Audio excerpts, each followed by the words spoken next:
Eddie Hearn has given an interview with IFL TV in which he's discussing the upcoming fight this weekend between Dillian Whyte and Oscar Rivas. But he's also had a saying on Anthony Joshua versus Andy Ruiz, the rematch.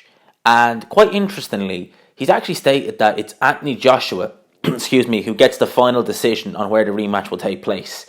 Now, that could be just Eddie Hearn just trying to, hold on to what little bit of hope he has that this rematch will take place in the UK. At this stage, I don't think it will, if in fact it even happens. But that's another video in itself. But he's been talking about Deontay Wilder, as he often does, Eddie Hearn. And he's come out and said that he feels Andy Ruiz would knock Deontay Wilder out. And on the IFL video, people in the comment section are having a few digs at Eddie Hearn. And to be honest with you, I can see why they're having digs at him. Definitely. And let me tell you this now.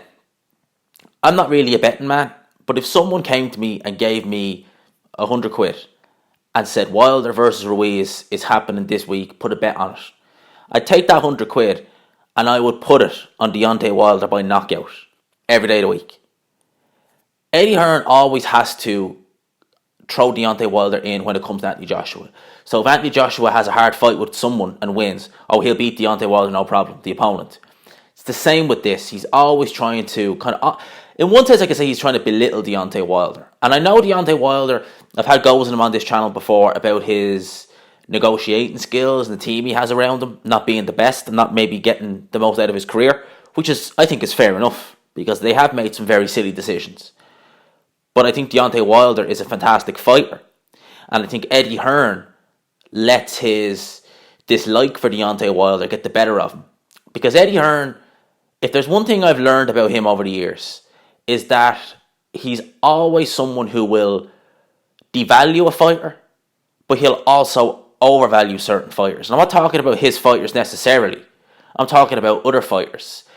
It reminds me when Jorge Linares was WBA champion at lightweight, and during which time Jorge Linares was fighting in the UK against matchroom fighters, such as Kevin Mitchell, fought Anthony Crawler twice. I know he fought Luke Campbell in the States, but is still a matchroom fighter.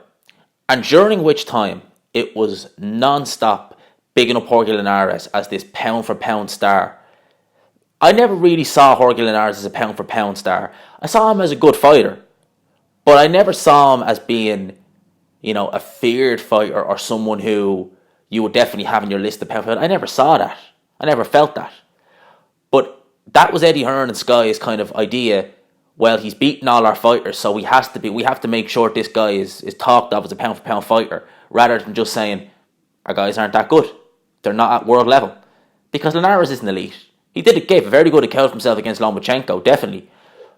But would I put him on pound-for-pound list? No. A very good fighter, but I wouldn't put him on pound-for-pound list. And it's like this with Deontay Wilder. Deontay Wilder is the hardest punching heavyweight, bar none. I don't think there's anybody even close to Deontay Wilder in terms of punching power. Yes, he's crude in terms of his technique, but still, he's doing something right. To be undefeated in 40 plus fights and, to have fought guys like Luis Ortiz who are much technically better than him and to knock all those guys out. So Deontay Wilder's a very good fighter, and I think that stylistically, Andy Ruiz benefits Wilder more than he would benefit Joshua, because I think Wilder is quicker than Joshua. He probably takes a better shot, to be fair. I would imagine Wilder takes a better shot, and I would imagine he probably recovers a bit quicker as well. And Ruiz's slow feet and lack there of a tight enough defence would be, I think Deontay Wilder would find a home for that right hand. And if Andy Ruiz thought AJ hit hard, I dread to think what one of them right hands would do. So this is Eddie Hearn. Again, he's trying to, and Deontay Wilder's done this before, but to use another fighter's name to big up one of his fighters or big up a fighter who's beat his fighter. So he's using Deontay Wilder and saying, well, Andy Ruiz beat AJ. AJ will probably win the rematch, but Deontay Wilder isn't beating Andy Ruiz. Well, I think he would. And I think, judging by the comments, I think most other people think that. It really is a case of styles make fights as well. And I think that Ruiz's slow feet and lack of defence plays right into Deontay Wilder's hand. He's not as robotic as AJ. So that's my thoughts on this. And Eddie Hearn, I think he's finding it hard.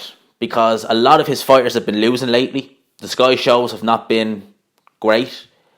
And even in the States, you have people like Oscar De La Hoya who are really going in hard on Eddie Hearn, and the same with Bob Arum, going in hard and, kind of showing him what boxing America is all about. Because if you remember correctly, I think Oscar De La Hoya has been kind of taking digs at Eddie Hearn since Canelo signed with DAZN. And some of you may remember, was Canelo and Golden Boy signed with DAZN, Eddie Hearn was releasing tweets saying, nobody fights Canelo unless he's on DAZN. And you have people at De La Hoya saying, you ain't this guy's promoter, you don't make them decisions. So I think Eddie Hearn, he's having a rough time of it. He is. And I think he's just trying to cling on to whatever hope he can get that AJ will come to the rematch.